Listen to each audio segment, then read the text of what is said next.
हवेली की कहानी सबसे अलग और सबसे डरावनी थी। एक रात ऐसा कुछ हुआ कि वह और उनका पूरा परिवार गायब हो गया।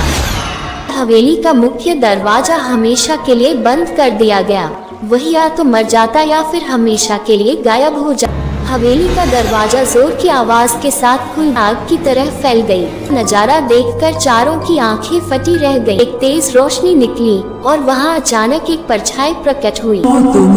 समय हवेली से चीखने और रोने की आवाजें सुनाई देने लगी। लोगों को सताया था। यह श्राप दिया कि आत्माओं की चीखें गूंजने लगी। आवाज हुई और उसके साथ ही सब शांत हो गया। हवेली की आत्माएं मुक्त हो गईं। एक छोटे से गांव बड़गांव की कहानी है, जहां हर गली, हर कोना, हर पेड़ अपने आप में एक कहानी समेटे हुए था। पर गांव के पश्चिमी छोर पर खड़ी एक पुरानी हवेली की कहानी सबसे अलग और सबसे डरावनी थी। ये हवेली एक जमाने में रईस जमींदार ठाकुर राम प्रताप सिंह की थी। कहा जाता है कि राम प्रताप सिंह ने यहाँ कई सालों तक ऐशो आराम से राज किया था। पर एक रात ऐसा कुछ हुआ कि वह और उनका पूरा परिवार गायब हो गया। उसके बाद हवेली का मुख्य दरवाजा हमेशा के लिए बंद कर दिया गया। वर्षों तक किसी ने उस दरवाजे को छूने की हिम्मत नहीं की। गांव के बुजुर्ग बताते थे कि जो कोई भी उस दरवाजे को खोलने की कोशिश करता, वही या तो मर जाता या फिर हमेशा के लिए गायब हो जाता। बच्चे इस किस्से को सुनकर डरते, लेकिन कुछ शरारती लड़के इसे मजाक समझते। ये सब बदल गया एक चौंकाने वाली रात। गांव में तेज आंधी तूफान के बीच अचानक हवेली का दरवाजा जोर की आवाज के साथ खुल गया। उस रात गांव के चौकीदार रामू काका ने अपनी आंखों से ये दृश्य देखा। वे डर के मारे थर थर कांपते हुए गांव वालों को एक खबर देने दौड़े। सुबह होते होते ये खबर पूरे गांव में आग की तरह फैल गई।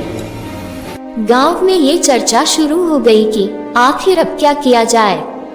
कुछ लोग चाहते थे कि दरवाजे को फिर से बंद कर दिया जाए, तो कुछ लोग इसे भगवान का इशारा मानते हुए अंदर जाने की बात करने लगे।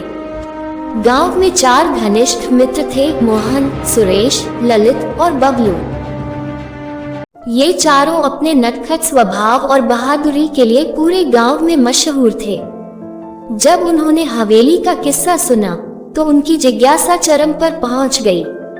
मोहन, जो हमेशा सबसे आगे रहता था, बोला, हमें अंदर जाकर देखना चाहिए। आखिर वहाँ ऐसा क्या है? सुरेश ने डरते हुए कहा, तू पागल है क्या? सुना नहीं, जो भी अंदर गया कभी वापस नहीं आया। बबलू ने मजाक में कहा, शायद वहाँ कोई खजाना छिपा हो।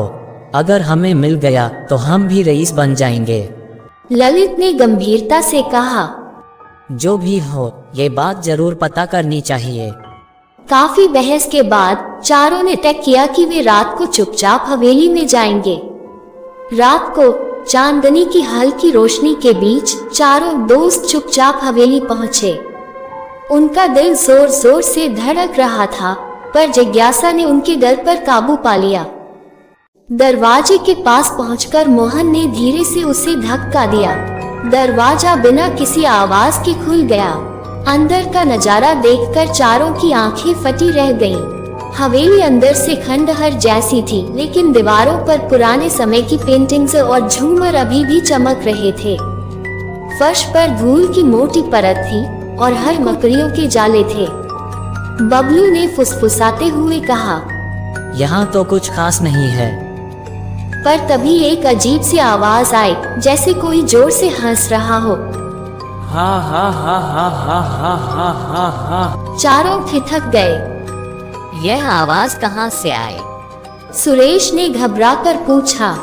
चलो देखते हैं, मोहन ने साहस दिखाते हुए कहा। वे आवाज की दिशा में बढ़े और एक बड़े हॉल में पहुंचे। वहां एक पुरानी तिजोरी रखी थी, जो आधी खुली हुई थी। ये तो खजाना हो सकता है, बबलू ने उत्साहित होकर कहा। पर जैसे ही मोहन ने तिजोरी के पास जाने की कोशिश की, तिजोरी से एक तेज रोशनी निकली और वहां अचानक एक परछाई प्रकट हुई। वो परछाई एक बूढ़े आदमी की थी जो ठाकुर रामप्रताप जैसा दिखता था। परछाई ने गहरी आवाज में कहा, कौन हो तुम लोग और यहाँ क्या करने आए हो? चारों डर के मारे कांपने लगे। हम बस देखने आए थे। मोहन ने हकलाते हुए कहा। परछाई ने हंसते हुए कहा, हा हा हा हा हा हा हा। ये जगह तुम्हारे जैसे नासमझ लड़कों के लिए नहीं है। यहाँ से चले जाओ, नहीं तो तुम भी उन्हीं में शामिल हो जाओगे जो लौटकर कभी नहीं आए। लेकिन ये जगह है क्या? ललित ने हिम्मत करके पूछा। परछाई ने बताया कि ये हवेली एक श्रापित जगह है।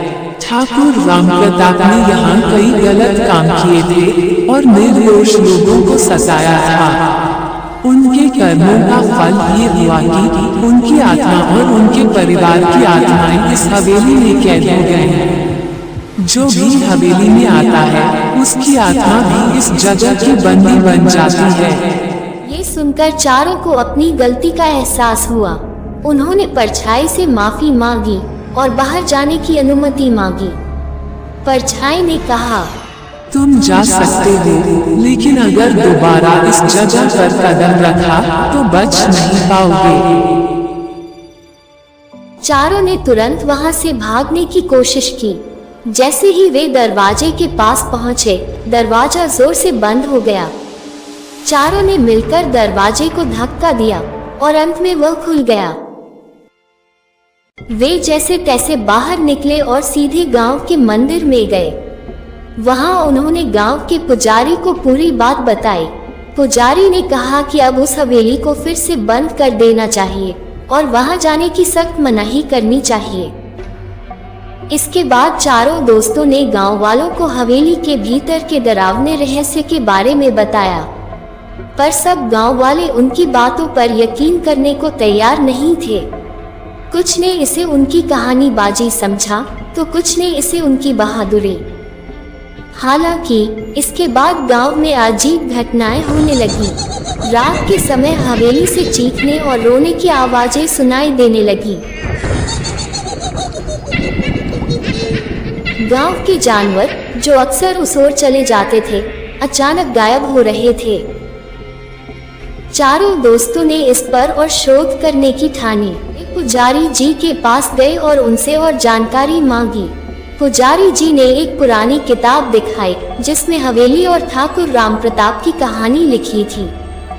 किताब के अनुसार ठाकुर रामप्रताप ने अपने स्वार्थ और लालच में कई लोगों को सताया था। उसने गांव वालों की जमीनें छीन ली और गरीबों पर अत्याचार किए। एक बार एक साधु ने उससे अपने मठ के लिए जगह मांगी, लेकिन ठाकुर ने उसे अपमानित कर भगा दिया। उसी साधु ने ठाकुर को श्राप दिया था कि उसका परिवार हमेशा हवेली में कैद रहेगा। पुजारी ने बताया कि वह साधु कोई साधारण व्यक्ति नहीं था। वह एक सिद्ध महात्मा था जिसने कई सालों तक तपस्या की थी।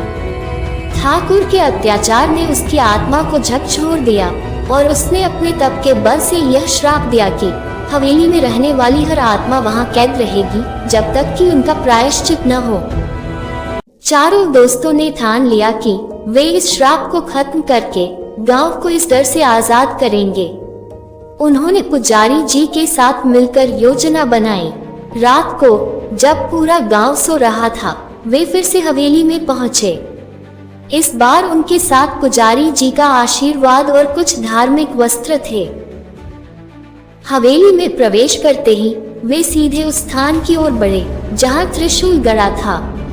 जैसे ही उन्होंने त्रिशूल छूने की कोशिश की, हवेली का पूरा वातावरण बदल गया। दीवारें हिलने लगी, झूमर अपने आप झूलने लगे और आत्माओं की चीखें गूंजने लगी। पुजारी जी ने मंत्रोच्चार शुरू किया। चारों दोस्तों ने हिम्मत नहीं हारी और त्रिशूल को निकालने की कोशिश जारी रखी। जैसे ही त्रिशूल निकाला, एक जोरदार आवाज हुई और उसके साथ ही सब शांत हो गया। त्रिशूल को गांव के मंदिर में स्थापित करने के बाद हवेली की आत्माएं मुक्त हो गईं। गांव पर छाया हुआ भय का साया हमेशा के लिए खत्म हो गया। चारों दोस्तों ने अपनी बहादुरी और समझदारी से न केवल गांव वालों का विश्वास जीता, बल्कि इतिहास में अपना नाम भी दर्ज करवा लिया। गांव के लोग अब उस हवेली को मुक्ति भवन कहने लगे और वह कहानी पीढ़ी दर पीढ़ी सुनाई जाती रही। गांव में हवेली के श्राप के समाप्त होने के बाद खुशहाली लौट आई। हवेली को किसी ने दोबारा छूने की हिम्मत नहीं की, लेकिन उसे एक ऐतिहासिक धरोहर मान लिया गया। चारों दोस्तों की बहादुरी की कहानियां अब बच्चों के बीच प्रेरणा का स्रोत बन चुकी थी।